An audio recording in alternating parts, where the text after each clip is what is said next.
নমস্কার বন্ধুরা, মানসী কিচেনে সবাইকে স্বাগত। আর বন্ধুরা, সামনে আসছে জামাই ষষ্ঠী, তো সেই উপলক্ষে আমি আজকে বানাবো একটি মিষ্টির রেসিপি বলতে আমি আজকে বানাবো ছানা বড়া বাড়িতে থাকা উপকরণ দিয়ে, এবং কি চিনি ছাড়াই বানাবো। অনেকে চিনি দিয়ে বানায়, আমি আজকে চিনি দিয়ে বানাবো না, বাতাসা দিয়ে বানাবো। আর বাতাসা দিয়ে বানাবো কিভাবে, আপনারা অবশ্যই দেখতে থাকুন, পুরো ভিডিওটি দেখার অনুরোধ রইল। আর এখন আমি উনুনটা ধরিয়ে নেব। উনুন ধরিয়ে নিয়েছি, কড়াই বসিয়ে দেব। আর আমি এই ছানা বড়াটা বানানোর জন্য আমি এখানে 500 গরুর দুধ নিয়েছি, দিয়ে দেব কড়াইতে। ভালো করে দুধটাকে জাল করে নেব। আর এখানে আমি সুজি নিয়েছি, সুজিটাকে একটু ভেজিয়ে দেব। এই যে আমি এই চামচটা নিয়েছি, এই চামচের আমি 2 চামচ দিয়ে দেব।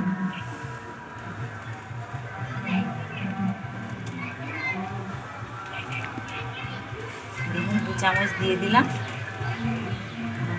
এবারে আমি এতে জল দিয়ে দেব।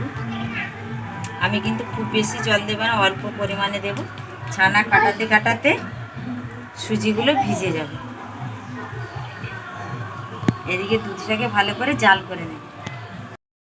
দুধ কি সুন্দর ফুটে দেখুন উপর দিকে উঠে যাচ্ছে। আমি একটা কাগজির হাফ নিয়েছি, দিয়ে দেব।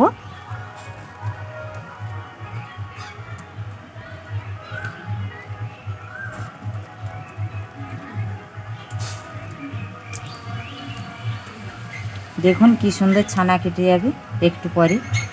দেখুন কি সুন্দর কাটতে শুরু করে দিয়েছে, কি সুন্দর ছানা কেটে গেছে দেখুন। আমি এবারে ঢেলে নেব।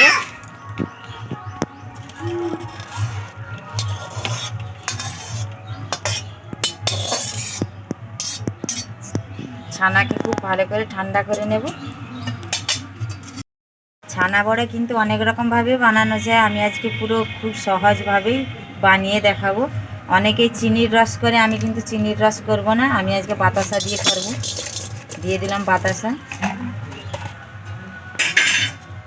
বাতাসাগুলো ভালো করে গোলানোর জন্য দিয়ে দেবো জল। দিয়ে ভালো করে রস করে নেব। ভালো করে বাতাসাগুলোকে নাড়িয়ে নাড়িয়ে গুলিয়ে নেব, যাতে বাতাসাগুলো পুরো গলে যায়। রস হতে থাক, আর এইদিকে আমি ততক্ষণকে ছানা বড়াটা রেডি করে নেব।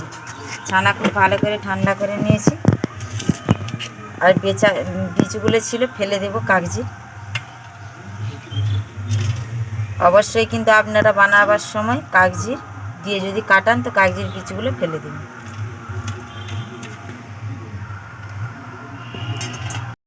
পুরো জল টেনে নিয়েছে দেখুন, আর ভিজে গেছে। শুকনা সুজি অনেকে দিয়ে বানায়, কিন্তু দিলে অতটা খেতে ভালো লাগে না। আর ভিজালে সুজিটা খুব সুন্দর ছানার সঙ্গে মিক্সড হয়ে যায়। দিয়ে দেবো সুজি। আমি এখানে ছানা আর সুজির পরিমাণ কিন্তু সমানভাবেই দিয়েছি। এবারে হাত দিয়ে অল্প অল্প করে ভালো করে ঘষে ঘষে ভালো করে মলাম করে মেখে নেব এইভাবে।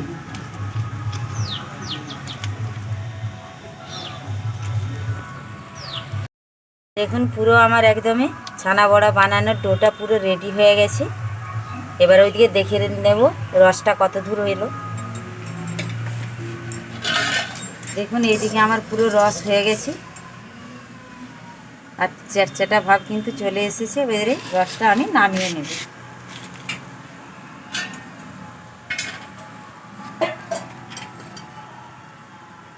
নামিয়ে ঢেলে নেব একটা পাত্রে।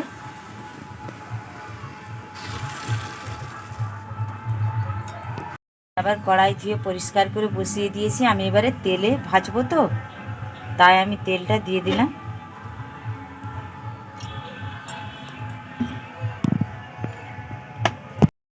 তেল নিয়ে নেব। আমি আমার পছন্দের সাইজ করছি, আপনারা আপনাদের পছন্দের করবেন। ভালো করে গোল করে নেব। এইভাবে হাতের তালু দিয়ে একটু চেপটে নেব। আমি এখানে চামচের পেছন দিয়ে এইভাবে একটু চারকোনা করে নেব।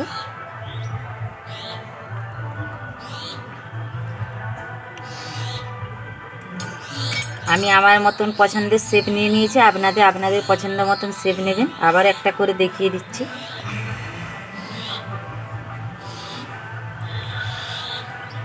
হাত দিয়ে একটু চেপটি নেব, এই চামচের পেছন দিয়ে আবার একটু ভালো করে 4 কোণা শেপ নিয়ে নেব। এভাবে একটু চেপে দেব, দেখুন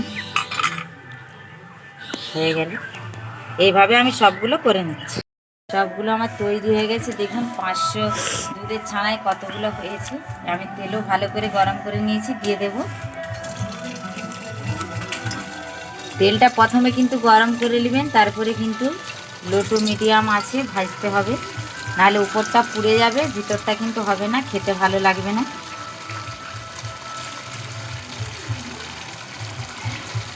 আমার কিন্তু যা তেল আছে একবারেই সবগুলো ভাজা হয়ে যাবে, তাই আমি একবারেই সবগুলো দিয়ে দিলাম।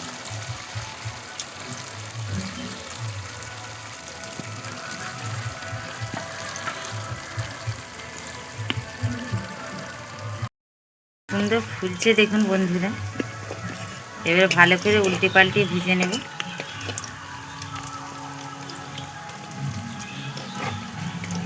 আর এই ছানার বড়াটা কিন্তু ছানার ভাগটা বেশি রাখতে হবে, সুজির ভাগটা কিন্তু কম রাখতে হবে। এত ফুলেছে বন্ধুরা, উল্টানো যাচ্ছে না। এইটাকে কোনো মতেতেই উল্টানো যাচ্ছে না, শুধু ঘুরে যাচ্ছে, এত ফুলে।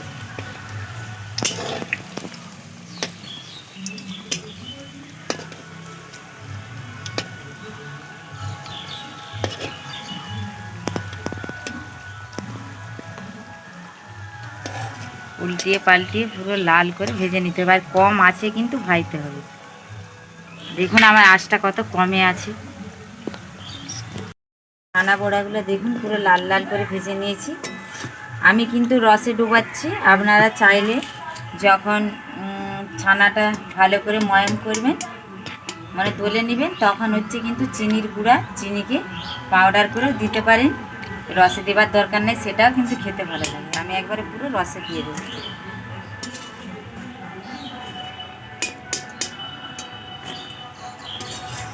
আমি এবারে 15 মিনিট রসে রেখে দেবো, ফিরে আসছি 15 মিনিট পরে।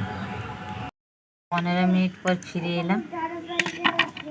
এবার একটা একটা করে প্লেটে তুলে নেব।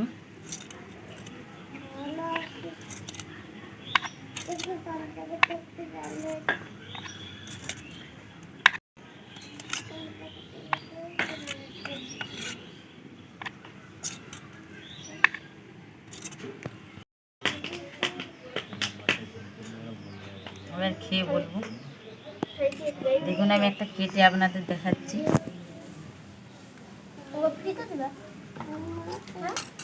কতটা ভিতরটা নরম হয়েছে আর রস ঢুকেছে দেখুন।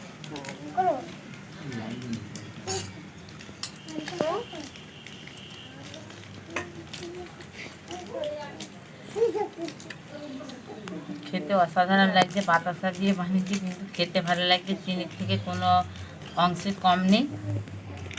আপনারা অবশ্যই এরকম বাড়িতে বানিয়ে খেয়ে দেখবেন।